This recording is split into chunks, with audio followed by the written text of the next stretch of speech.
हम दूसरे से क्यों अपेक्षा रखें? अपने आप से अपेक्षा रखिए। आप अपने आप को तैयार करिए।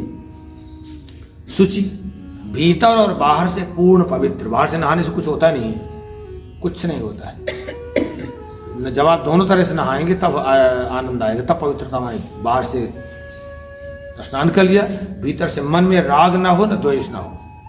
न राग हो, न द्वेष हो, न काम हो, न क्रोध हो, न लोभ हो, न मोह हो, न अज्ञानता हो। सहज भाव में बना रहे, संतुष्ट, एकदम राग द्वेष से मुक्त, धीरे धीरे। दक्ष, कुशल, वही योगमय हो। उदासीन, न किसी से पक्षपात हो, न किसी से राग हो, न द्वेष हो। उदासीन, तटस्थ जिसे कहते हैं। गतव्यथा, पीड़ा मुक्त हो, कोई दुख नहीं है उसको। सब भगवान की इच्छा पर। हमारी इच्छा है, हमारी जो इच्छाएं वो भगवान की इच्छा पर है। हम अपनी इच्छा का पालन भगवान से नहीं कराना चाहते हैं। भगवान की जो इच्छा वही करें और उसको स्वीकार कर ले। तो हमारे अंदर कोई व्यथा होती नहीं है, तो वर्तमान में जीने लगते हैं हम लोग सहज भाव में। तो गठा व्यथा, कोई पीड़ा नहीं होगी। जैसे हमने सोचा, हमें पीड़ा कब होती है? जब हम अपनी इच्छाएं भगवान से किसी से पीड़ा पूरा कराने लगते हैं। तो वो पूरा नहीं होती है, भगवान की इच्छा नहीं है, तो आप परेशान होंगे नहीं होंगे? और जब हम ये मान लेंगे कि भगवान की इच्छा जैसी है वैसे हम चलेंगे, हम अपना कार्य कर रहे हैं बहुत अच्छी तरीके से, बाकी उनकी जो इच्छा होगी वही करेंगे, वही हो। तो गतव्यथा। और सर्वारंभ परित्यागी, कर्तापन के अभिमान से मुक्त हो। सांसारिक कर्म कर करके और फिर उसको मैंने किया है, मैं कर सकता हूँ, इससे मुक्त हो। कहते हैं ऐसा भक्ति ही मुझे भगवान कहते हैं प्रिय है।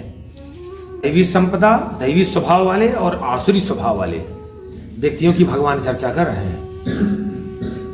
अब ये तो बताया था ना कि ये आसुरी स्वभाव वाले लोग ऐसे होते हैं, न भीतर से पवित्र होते, न बाहर से पवित्र होते, उनका आचरण अच्छा होता, सत्य तो है ही नहीं उनमें, न प्रवृत्ति न निवृत्ति से कोई मतलब है उनको, क्या करना चाहिए क्या ना करना चाहिए, सब असुर होते हैं।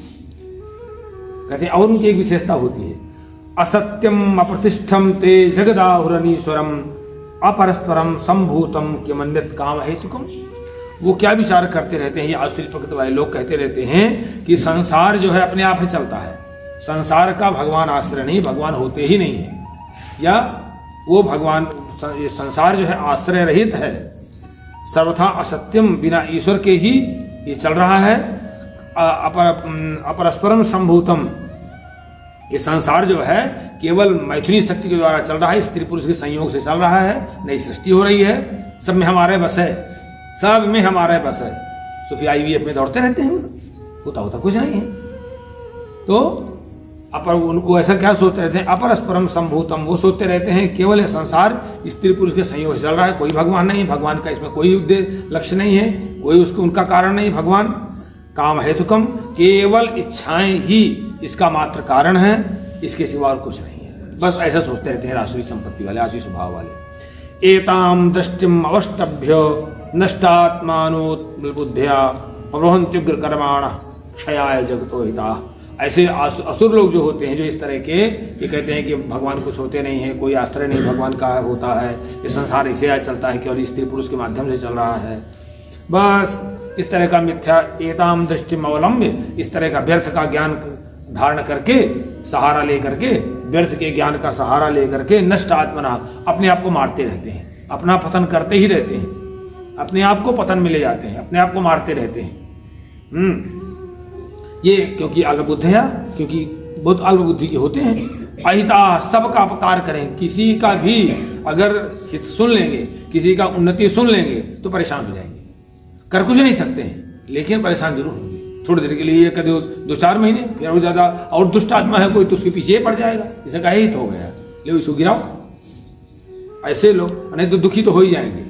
तो तुम दुखी हो गए, उसका तो कुछ बिगाड़ नहीं पाए, जिसका हित उसका तो भगवान हित कर ही रहे हैं। तुम दुखी हो गए, तुम अपने परेशान, तुम रोगी जरूर हो गए, ऐसे दुख बनाए रहो, छोटी छोटी समस्याएं लेते रहो, कुछ दिन बीपी की शिकायत हो जाएगी तुम्हारी, कुछ दिन बाद ब्लड प्रेशर के तुम परमानेंट रोगी हो जाओगे, फिर कुछ दिन बाद और समस्याएं नहीं आ जाएंगी।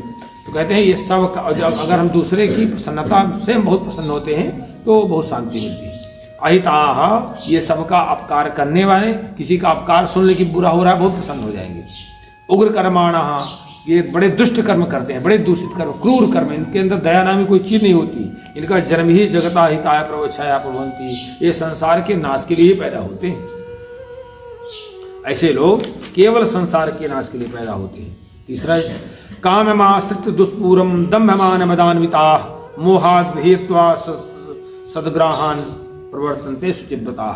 ऐसे लोग दम्भमान मदान्विता, ऐसे लोग पाखंड, मान सम्मान और अहंकार से, अभिमान से युक्त होते हैं, मद से। और दुष्पूरम काम आश्रित, कभी ना एक इच्छा पूरी हुई दूसरी तैयार हो गई, इनके लिए तीसरी तैयार हो गई, तो ये कभी ना पूरी होने वाली एक न एक कामनाओं का आश्रय लेकर के ही चलते हैं, एक न एक कामनाओं का आश्रय लेकर के ही चलते हैं। तो मोहात असदग्राहान, ये अज्ञान के कारण से गलत सिद्धांतों का, गलत मिथ्या कॉन्सेप्ट का को ग्रहण करके और असुचिव्रता, भ्रष्ट आचरण करते हैं, भ्रष्ट आचरण करते ही ऐसे लोग आसुरी प्रवृत्ति के होते हैं। ये प्रवर्तन थे, मतलब घूमते रहते हैं बस इसे। ऐसे हमको लगा लेना चाहिए और उसे दूरी बना लेना चाहिए। उनकी कामनाएं पूरी होती नहीं, कभी भगवान के भजन में लगेंगे। देखना, एक इच्छा पूरी, फिर वहाँ तो लोग कुछ भी करेंगे, न उनकी भोजन की, न उनकी सोने की, न कपड़ों की, कोई भी चीज, सांसारिक इच्छाएं पूरी ही नहीं होती हैं। दुष्पूरम काम आश्रित, न पूरी होने वाली कामनाओं से ही लगे रहते हैं, बेचैन रहते हैं, अशांत रहते हैं वो। और एक मात्र अवलंबन कर ले ये असुर लोग, केवल भगवान का आश्रय, भगवान का जप करने लगे, धीरे धीरे धीरे धीरे अद्भुत शांति मिलने लगती है। धीरे धीरे धीरे शांति होने, धीरे धीरे बेचैनी खत्म होने लगती है, कामनाएं समाप्त होने लगती है, ज्ञान आने लगता है। यार ये सत्य है, बेकार है, ये जीवन हमारा, एक एक क्षण हमारा जीवन जा रहा है, एक एक क्षण हमारी उम्र घट रही है, एक एक क्षण, ये सब समझने लगते हैं। फिर कहते हैं उपयोग कर ले।